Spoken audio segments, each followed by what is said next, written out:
நல்ல காலமாக டிஎம்கே ஆட்சிக்கு வந்த உடனே முதல் அவங்க ஹெச்ஆர்என்சி டிபார்ட்மெண்ட்டில் காரணமே இல்லாத, இது பாருங்கள் தெய்வாதீனமாகத்தான் அந்த ரிப்போர்ட்டில் இதை எழுதுகிறாங்க. அதை படிக்க போகிறேன் உங்களுக்கு.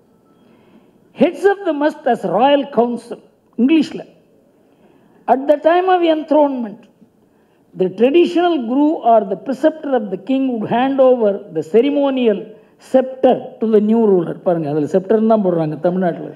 திருவாடுதுறை ஆதீனம் தம்பிரான் சுவாமிகள் handed over the gold plated silver scepter to Pandit Jawaharlal Nehru.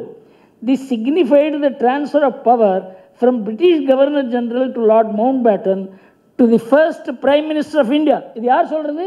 DMK government. அதாவது பிரிட்டிஷ் நம்ம நாட்டில் பண்ணாத அநியாயமே கிடையாது, எல்லா தர்மமும் பண்ணியிருக்காங்க. அவங்க கையிலேருந்து சுதந்திரத்தை வாங்கினாக்க அந்த பாபங்கள்லாம் இந்த அரசாங்கத்துக்கு வரும் என்று நினைத்தார்.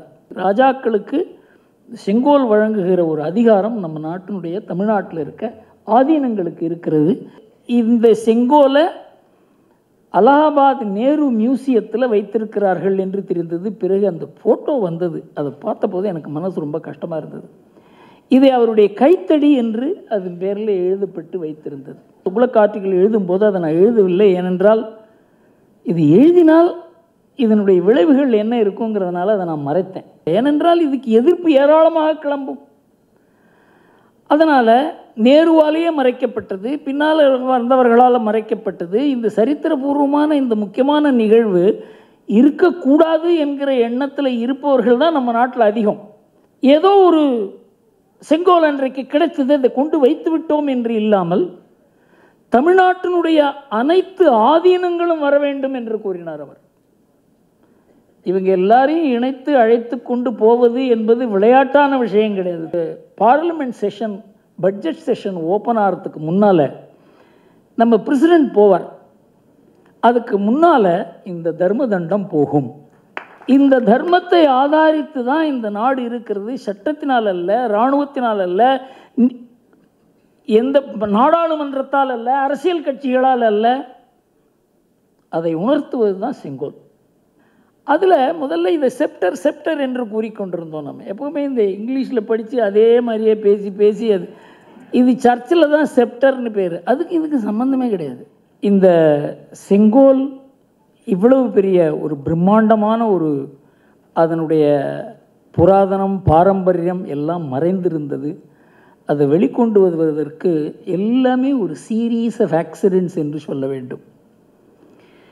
முதல்ல துக்ளக்கில் என்னுடைய அனுபவங்களை எழுத வேண்டும் என்று நிறைய பேர் கூறின போது எனக்கு மனதில் ஒரு பெரிய ஒரு தயக்கம்.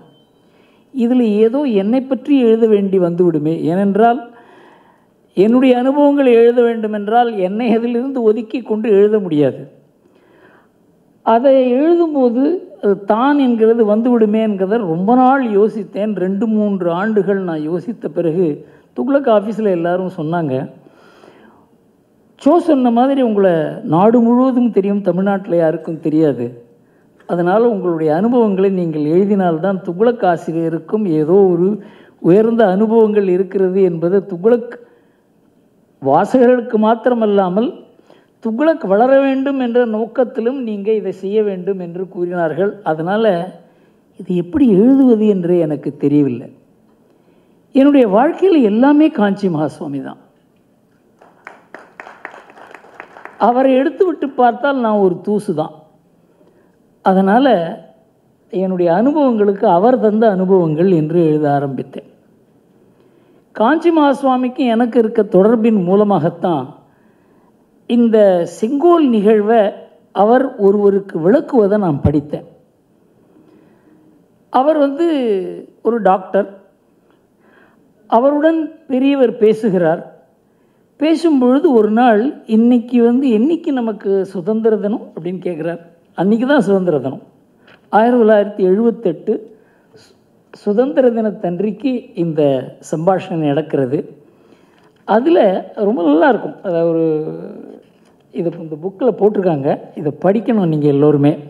அதை துக்ளக் ஆர்டிக்கிளில் நான் எழுத வேண்டி அதுக்கு ஆதாரமே அதுதான். அதில் பெரியவர் கூறும்பொழுது ரொம்ப அழகாக இருக்கும் அது. அந்த ஒரு 3-4 வரியை மாத்திரம் நான் படித்து காண்பிக்கிறேன். சுதந்திர தினம் நம்ம நாட்டுக்கு என்னைக்கு? ஆகஸ்ட் 15, 1947.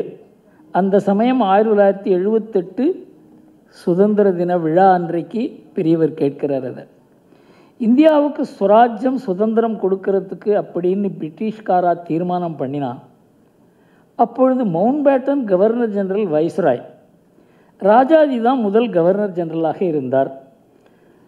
அதை உங்களுக்கு சுதந்திரம் கொடுக்கறதா தீர்மானம் ஆயிருக்கிறது, அதை எப்படி கொடுக்கறது, நீங்கள் அதை எப்படி வாங்கிக்க போறீர்கள் என்று நேருவை அழைத்து மவுண்ட் பேட்டன் கேட்டார். இதற்கு என்ன ஒரு சிம்பாலிசம், அடையாளம் என்ன என்று கேட்டால், நேருவுக்கு என்ன செய்யறது, எதை அடையாளமாக வச்சு அதை வாங்கிறதுன்னு ஒன்றும் புரியலை. ராஜாஜியை கூப்பிட்டு நீங்கள் தான் இதற்கு ஒரு சொல்யூஷன் கொடுக்கணும் என்று கேட்டால், ராஜாஜி தமிழர், அவர் தமிழ்நாட்டில் ராஜாக்கள் ஆட்சி பண்ணினப்போ புது ராஜாவுக்கு ராஜ்ய பட்டாபிஷேகம் சமயத்திலே கையில் செங்கோல் கொடுப்பா, அதுதான் புது ராஜாங்கம் தொடங்கினதற்கு அடையாளம்.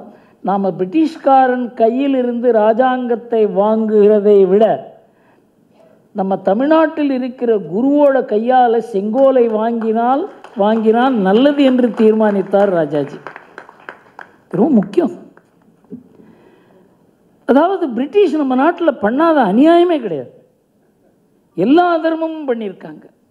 அவங்க கையிலேருந்து சுதந்திரத்தை வாங்கினாக்க அந்த பாபங்கள்லாம் இந்த அரசாங்கத்துக்கு வரும் என்று நினைத்தார்.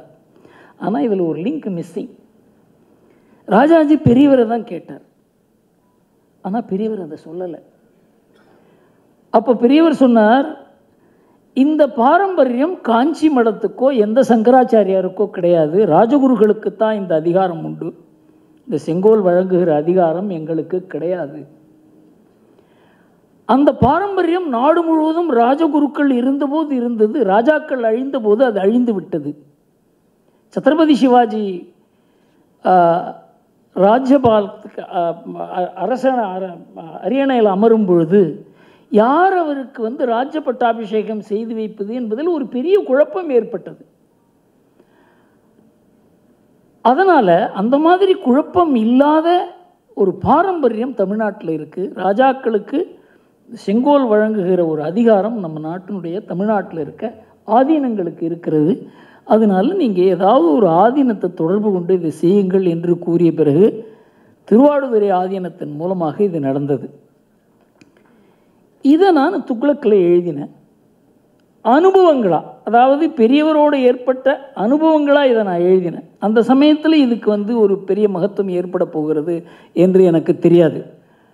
அதை டாக்டர் பத்மா சுப்ரமணியம் படித்து விட்டு குரு இதோடு விட்டுவிடக்கூடாது, இதை 75வது ஆண்டு சுதந்திர தின விழா கொண்டாடப் போகிறார்கள் அதற்கு முன்னால். அதனால் இது அந்த சமயத்தில் பெரிதாக செய்ய வேண்டும். ஏனென்றால் இது மறைக்கப்பட்டிருக்கிறது. அப்போ இந்த செங்கோலை அலகாபாத் நேரு மியூசியத்தில் வைத்திருக்கிறார்கள் என்று தெரிந்தது. பிறகு அந்த ஃபோட்டோ வந்தது, அதை பார்த்தபோது எனக்கு மனசு ரொம்ப கஷ்டமாக இருந்தது. இதை அவருடைய கைத்தடி என்று அதன் பேரில் எழுதப்பட்டு வைத்திருந்தது. இது இந்த அளவுக்கு இதை ட்ரிவியலைஸ் பண்ணியிருக்காங்களேன்னு மனசில் ஒரு கஷ்டம் வேறு. ஆனால் துக்ளக் ஆர்டிகிள் எழுதும்போது அதை நான் எழுதவில்லை. ஏனென்றால் இது எழுதினால் இதனுடைய விளைவுகள் என்ன இருக்குங்கிறதுனால அதை நான் மறைத்தேன்.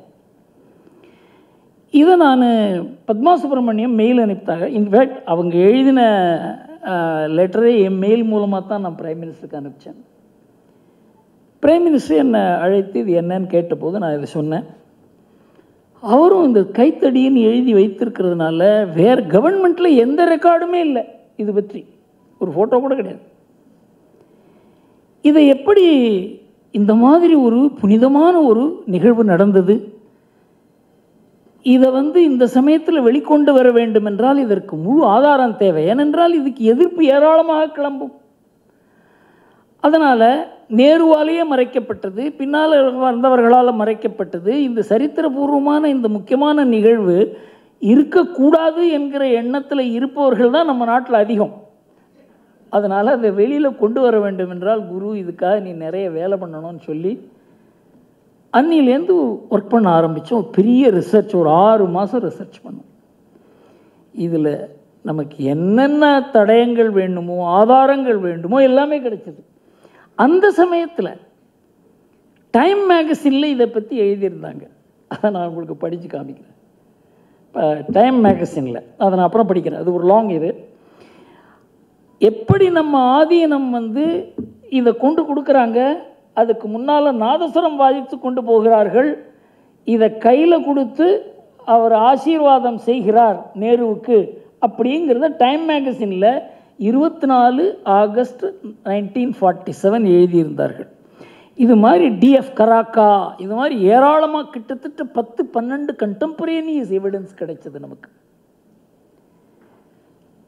அதுக்கப்புறம் பிரைம் மினிஸ்டருக்கு இதை செய்ய வேண்டும் என்கிற ஒரு ஆர்வம் ஏற்பட்டது.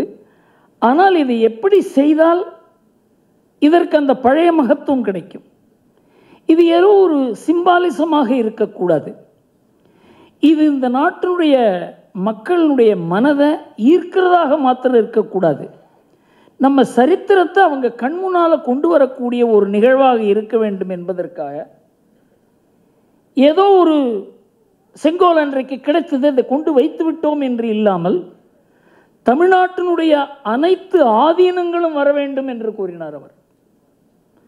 இவங்க எல்லாரையும் இணைத்து அழைத்து கொண்டு போவது என்பது விளையாட்டான விஷயம் கிடையாது. தமிழ்நாட்டிலேயே நடக்காத ஒரு விஷயத்தை நம்ம பிரதமர் செய்தார் என்பது அதுதான் இந்த செங்கோலை கண்டுபிடித்தது, அதற்கு ஆதாரங்களை கண்டுபிடித்தது, அதை இவ்வளவு பெரிய விழாவாக மாற்றியது. இதெல்லாம் விட முக்கியம், இத்தனை ஆதீனங்களையும் சேர்த்து அவர்கள் கையால் இந்த செங்கோலை வாங்கி அவர்களுக்கு சாஷ்டாங்க நமஸ்காரம் செய்து அந்த செங்கோலை 680 மீட்டர், அது 2.5 கிலோ வெயிட், அதை கையாலேயே தூக்கி கொண்டு போகிறார். காரணம் என்னவென்றால் அது அவ்வளவு புனிதமானது என்பது இந்த நாட்டுக்கு புரிய வேண்டும் என்பதற்காக.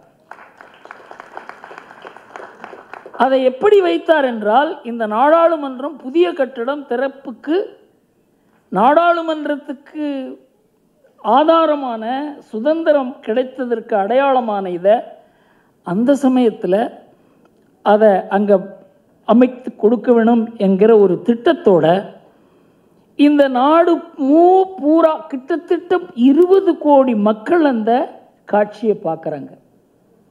அதை கொண்டு அங்கே வைப்பது மாத்திரமல்லாமல் ஒரு ஆண்டும் நாடாளுமன்ற திறப்பு விழாக்கு ஒரு parliament session, budget session open ஆகிறதுக்கு முன்னால் நம்ம பிரசிடெண்ட் போவார், அதுக்கு முன்னால் இந்த தர்ம தண்டம் போகும்.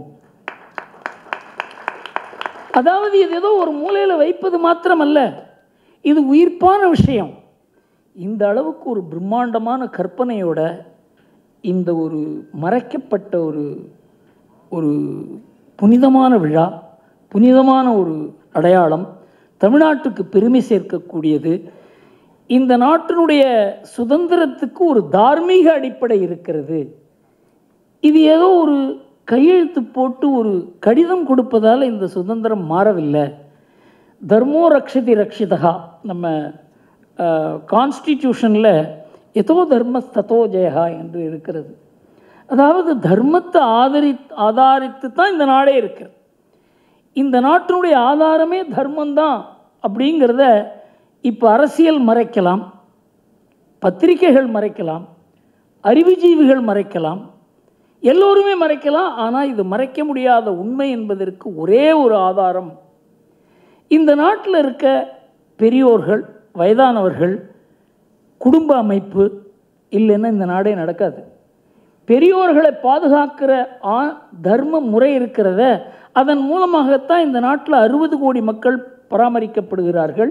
இந்த நாட்டில் இருக்க இளைஞர்கள், யுவதிகள் தன்னுடைய அப்பா அம்மாவை காப்பாற்றுவதில்லை என்று நினைத்தால், காப்பாற்ற வேண்டிய கடமை இல்லை என்று நினைத்தால், அமெரிக்காவில் அப்படி தான் இருக்காங்க, மேற்கத்திய நாடுகளில் அப்படி தான் இருக்காங்க. அந்த ஒரு தர்ம உணர்வு இல்லை என்றால் இந்த நாடு நடக்காது. சட்டத்தினால் நடக்கலை. நம்ம சட்டத்தில் அந்த மாதிரி ஒரு எல்லோரும் அவர்களுடைய அப்பா அம்மாவை பாதுகாக்க வேண்டும் என்ற சட்டம் இல்லை. நம்ம நாட்டில் அரசியல் சட்டத்தில் இது கிடையாது. ஆனால் அது நடக்கிறது. அது மாத்திரமல்ல, இந்த நாட்டில் 6 கோடி 68 லட்சம் கிராமங்களும் நகரங்களும் இருக்கின்றன. இருக்கிற போலீஸ் ஸ்டேஷன் 12,800 போலீஸ் ஸ்டேஷன் தான்.